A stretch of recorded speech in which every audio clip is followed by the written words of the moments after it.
사도신경 신앙 고백하겠습니다.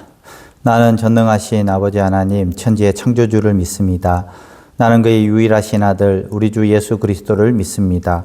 그는 성령으로 잉태되어 동정녀 마리아에게서 나시고 본디오 빌라도에게 고난을 받아 십자가에 못 박혀 죽으시고 장사된 지 사흘 만에 죽은 자 가운데서 다시 살아나셨으며 하늘에 오르시어 전능하신 아버지 하나님 우편에 앉아 계시다가 거기로부터 살아있는 자와 죽은 자를 심판하러 오십니다. 나는 성령을 믿으며 거룩한 공교회와 성도의 교제와 죄를 용서받는 것과 몸의 부활과 영생을 믿습니다. 아멘. 찬송가 559장 찬양하시겠습니다. 사철의 봄바람 불어있고 559장입니다.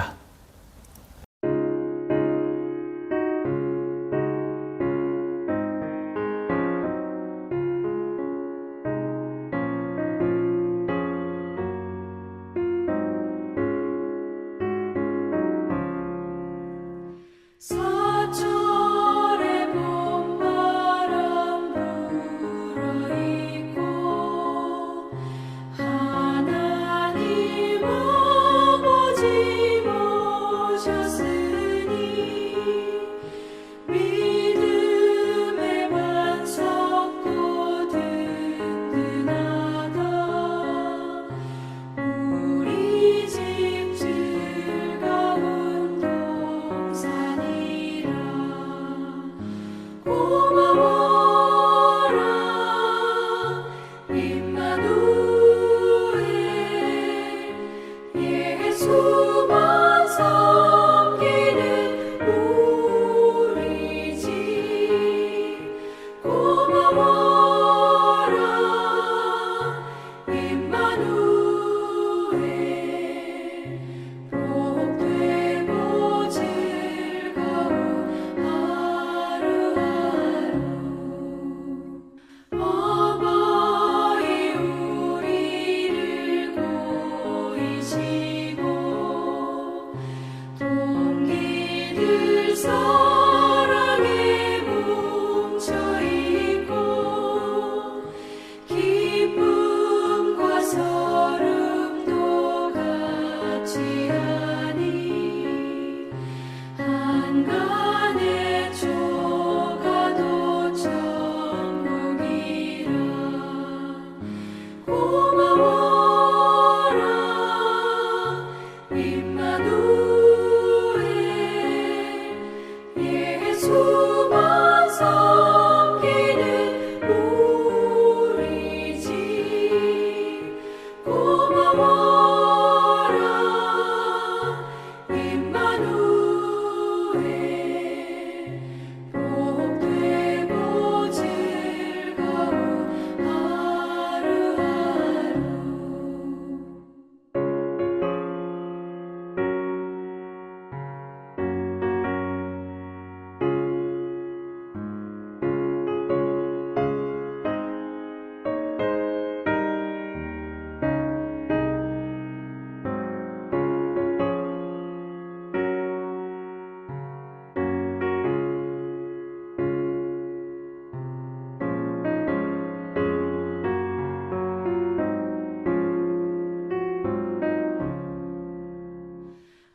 아침과 저녁에 수고하여 다같이 일하는 온 식구가 한 산에 둘러서 먹고 마셔. 여기가 우리의 낙원이라. 고마워라 임마누엘. 예수만 섬기는 우리 집. 고마워라 임마누엘. 복되고 즐거운 하루하루. 아멘.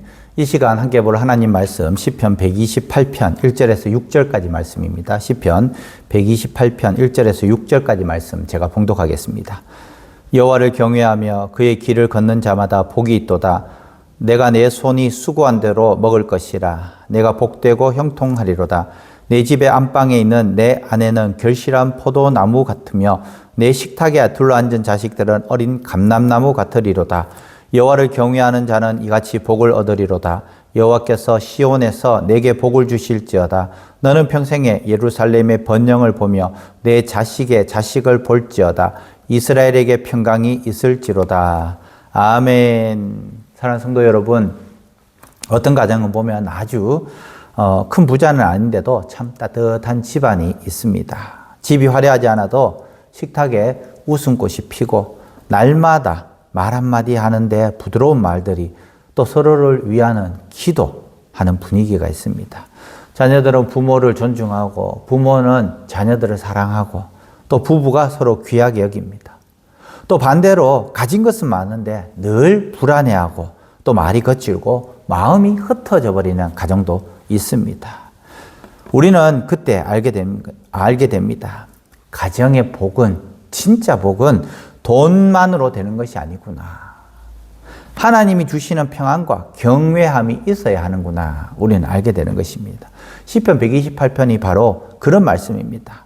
이 시편은 여호와를 경외하는 사람이 누리는 복을 노래합니다. 그 복은 단지 개인에게만 있는 것이 아니라 가정으로 이어지고 또 자녀에게도 이어지고 교회와 공동체의 평안으로 이어집니다. 집안이 불안하고 불편한데요. 교회 와서 열심히 봉사할 수는 없습니다. 그 마음속에 항상 불안이 있기 때문에 옆에 있는 사람들까지도 불안해합니다. 시편 128편 한마디로 말하면 하나님을 경외하는 사람의 삶과 가정에는 하나님이 주시는 참된 복이 임한다라는 것을 오늘 우리에게 말씀하고 있는 것입니다. 오늘 특별히 1절과 4절 말씀 함께 붙들고 말씀을 나눴으면 좋겠습니다. 1절 말씀에 여호와를 경외하며 그의 길을 걷는 자마다 복이 있도다. 여호와를 경외하는 자는 이같이 복을 얻으리로다. 이 두 구절이 시편 128편의 중심 구절입니다. 복의 시작은 재산이 아닙니다. 복의 시작은 환경이 아닙니다. 복의 시작은 하나님을 경외하는 데서부터 시작이 되는 것입니다.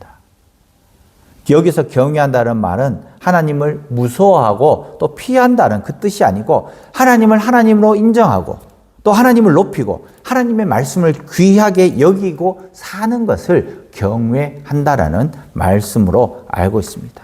쉽게 말하면 내 마음대로 살지 않겠습니다. 하나님의 뜻을 먼저 생각하겠습니다. 하나님 앞에서 바르게 살겠습니다. 라는 그 내용이라는 것입니다. 그것이 여호와를 경외하는 삶이라는 것이죠. 그런데 말씀은 여호와를 경외하는 자에게서 끝나지 않고 그 길을 걷는 자에게까지 나가고 있습니다. 믿음은 마음속의 생각뿐만 아니라 믿음은 삶의 길인 것입니다.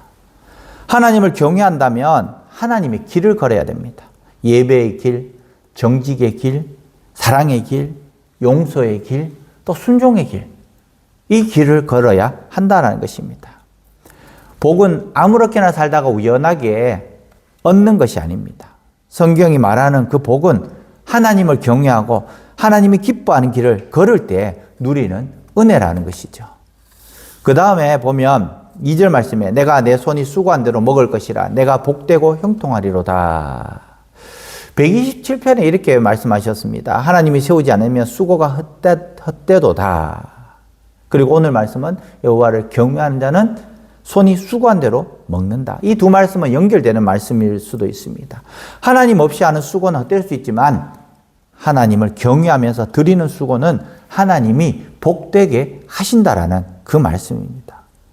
우리가 평생 얼마나 많이 수고하며 살고 있습니까? 가정을 위해서 일했고 자녀를 위해서 애썼고 교회를 위해서 봉사했고 보이지 않는 자리에서 참고 견뎠습니다. 사람이 다 알아주지 않아도 하나님은 아신다라는 것입니다. 하나님을 경외하며 드린 수고는 하나님 앞에서 헛되지 않다라는 것을 오늘 우리에게 말씀합니다. 그러면서 오늘 3절 말씀에 내 집 안방에 있는 내 아내는 결실한 포도나무 같고 내 식탁에 둘러앉은 자식은 어린 감람나무 같다. 결실한 포도나무는 어떤 것입니까? 열매를 맺고 기쁨을 주고 또 풍성하다는 것입니다. 가정 안에 생명을 살리고 또 기쁨을 더하고 은혜가 풍성하게 이루는 존귀한 존재가 바로 집 안에 있는 여인이라는 것이죠. 그리고 자녀들은 어떻게 했습니까? 어린 감람나무라고 했습니다. 감람나무, 올리브 나무입니다. 오래 살고 귀한 열매를 맺는 나무입니다. 지금은 연약해 보여도 하나님 안에서 자랐을 때에 귀한 열매를 맺을 수 있다는 것입니다. 그래서 하나님을 경외하는 가정 안에 생명이 자라고 믿음이 자라고 다음 세대가 자라는 것이 바로 복이 있다라는 이야기를 하는 것이죠. 그리고 4절 말씀에 보면 여호와를 경외하는 자는 이같이 복을 얻으리로다. 다시 한 번 더 강조합니다. 복의 뿌리는 하나님을 경외하는 것입니다. 좋은 집이 복의 뿌리가 아닙니다. 많은 재산이 복의 뿌리가 아닙니다. 진짜 성공의 복의 뿌리는 바로 여호와를 경외하는 믿음이라고 오늘 우리에게 말씀하고 있는 것입니다. 우리 가정에 가장 필요한 것은 하나님을 경외하는 마음입니다. 부부 사이에도 하나님을 경외하는 마음이 있어야 됩니다. 부모와 자녀 사이에도 하나님을 경외하는 마음이 있어야 됩니다. 돈을 쓸 때에도 또 말을 할 때에도 또 결정을 할 때도 하나님을 경외하는 마음이 있어야 하는 것이죠. 마지막으로 시편은 이렇게 축복합니다. 여호와께서 시온에서 내게 복을 주실지어다. 내 평생에 예루살렘의 번영을 보고 내 자식의 자식을 볼지어다. 이스라엘에게 평강이 있을지로다. 복이 개인과 가정에만 머무는 것이 아니라 하나님의 공동체로 흘러간다라는 것입니다. 정말 가정이 화목하고 하나님의 말씀대로 살고 예배 가운데 사는 가정이 있는 교회, 또 그 집단, 또 그 구역은 행복합니다. 그렇지만 이 가정이 어렵고 힘들 때에 교회 와서 섬기려고 할 때에 얼마나 그 모임들이, 그 구성원들이 힘들어할까요? 그래서 우리는 이 가정부터 먼저 세우려고 해야 되는 겁니다. 가정이 살아야 교회가 사는 겁니다. 교회 와서 뭐 행복한 척하고 교회 와서 한경기이고 교회 와서 뭐라고 하지만 그러나 영적인 부분에 대해서 다 흘러가기 때문에 다 알고 있는 거예요. 하나님을 경외하는 한 사람이 복을 받으면 그 가정이 복을 받고 그 가정이 복을 받으면 교회와 공동체에도 선한 영향력이 흘러간다라는 것입니다. 오늘 우리가 붙들어야 할 말씀은 분명합니다. 복된 가정은 하나님을 경외하는 가정입니다. 하나님을 경외하는 사람이 복 있는 사람이고 하나님이 길을 걷는 가정이 복 있는 가정이라는 것입니다. 그러므로 오늘 우리는 이렇게 살아야 됩니다. 복을 달라고만 기도하지 말고 먼저 하나님을 경외하는 사람이 되게 해달라고 기도하셔야 되는 것입니다. 제가 목사입니다. 목사로서 권위를 세우려고 하는 것이 아니라 이 목사의 말에 순종하는 것, 또 목사를 존중하는 것, 또 목사를 섬기는 것, 이것부터 시작해서 또 더 나아가서 이제 하나님을 경외하고 하나님께 순종하고 또 하나님 앞에 나올 수 있는 그 순종의 마음이 생긴다라는 것이죠. 목사가 대접받으려고 하는 것이 아니라 눈에 보이는 하나님께서 위임해 주신 이 목사에게 순종하셔야 한다는 것입니다. 또 경외하듯이 또 존중해 주셔야 하는 것입니다. 말 한마디라도 친구에게 하듯이 하는 것이 아니라 말 한마디라도 한 번 더 생각하고 정죄되고 행동 한마디라도 마찬가지입니다. 지나다고 툭툭 치는 분들도 계십니다. 우리 교회는 아니고요. 또 지나다고 뭐 하대하듯이 이야기하는 우리 분들도 계십니다. 그것은 아니라는 거예요. 그것은 하나님께서 위임해 주신 위임 목사에게 또 이것을 기도함을 통하여서 우리 성도들에게 복이 흘러가도록 계속해서 우리는 기도하고 있기 때문이라는 것입니다.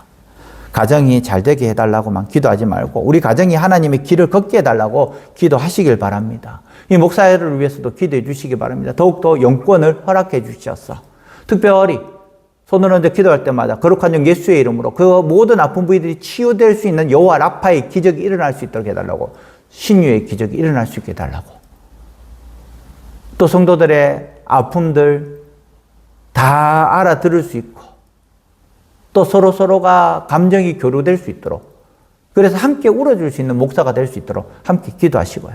특별히 말씀의 권위가 있어서 그 말씀을 선포할 때에 안전뱅이가 일어나고 또 눈먼 사람들이 눈을 뜨게 되고 또 모든 묶였던 것들이 열리고 풀리는 역사가 일어날 수 있게 해달라고 저를 위해서도 많이 기도해 주셔야 하는 것입니다.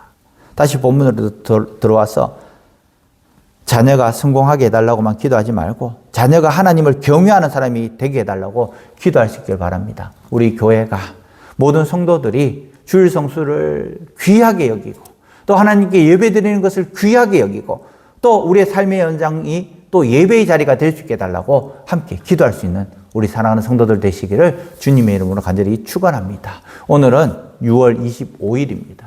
6월 25일 6.25 발발일입니다. 많은 군인들, 민간인들이 이 6.25를 통해서 죽었습니다. 다시는 이 땅에 이런 비극이 일어나지 않도록 오늘 함께 기도할 수 있기를 바랍니다. 함께 기도하겠습니다. 복의 근원이 되시는 하나님 아버지, 시편 128편 말씀을 통하여서 여호와를 경외하며 그의 길을 걷는 자가 복이 있음을 깨닫게 하시니 감사합니다. 우리가 세상에 복만 구하지 않게 하시고 먼저 하나님을 경외하는 믿음을 갖게 하여 주시옵소서. 우리의 가정이 하나님을 주인으로 모시는 가정이 되게 하시고 부부와 부모와 자녀가 서로를 귀하게 여기며 사랑하게 하여 주시옵소서. 손으로 수고한 일을 헛되지 않게 하시고 하나님 안에서 기쁨과 감사의 열매를 얻게 하여 주시옵소서. 자녀들과 다음 세대가 어린 감람나무처럼 믿음 안에서 건강하게 자라게 하시고 교회와 가정마다 주의 평강이 흐르게 하여 주시옵소서. 오늘은 6.25 발발입니다. 하나님 아버지, 정말 이 6.25를 통해서 끔찍한 일들이 많이 일어났습니다. 나라를 위해서 애쓰고 또 숨진 우리 군인들 또 민간인들 많이 있습니다. 위로하시고 또 이 땅에 다시는 그런 일들이 일어나지 않도록 도와주시옵소서. 세계 곳곳에 전쟁이 일어나고 있습니다. 하나님 그 전쟁을 멈추게 하시고 하나님께서 정말 그 가운데 평화로 임하여 주시옵소서. 예수님의 이름으로 기도합니다. 아멘. 하늘에 계신 우리 아버지, 아버지의 이름을 거룩하게 하시며 아버지의 나라가 오게 하시며 아버지의 뜻이 하늘에서와 같이 땅에서도 이루어지게 하소서. 오늘 우리에게 일용할 양식을 주시고 우리가 우리에게 잘못한 사람을 용서하여 준 것 같이 우리 죄를 용서하여 주시고 우리를 시험에 빠지지 않게 하시고 악에서 구하소서. 나라와 권능과 영광이 영원히 아버지의 것입니다. 아멘. 다 함께 기도하겠습니다.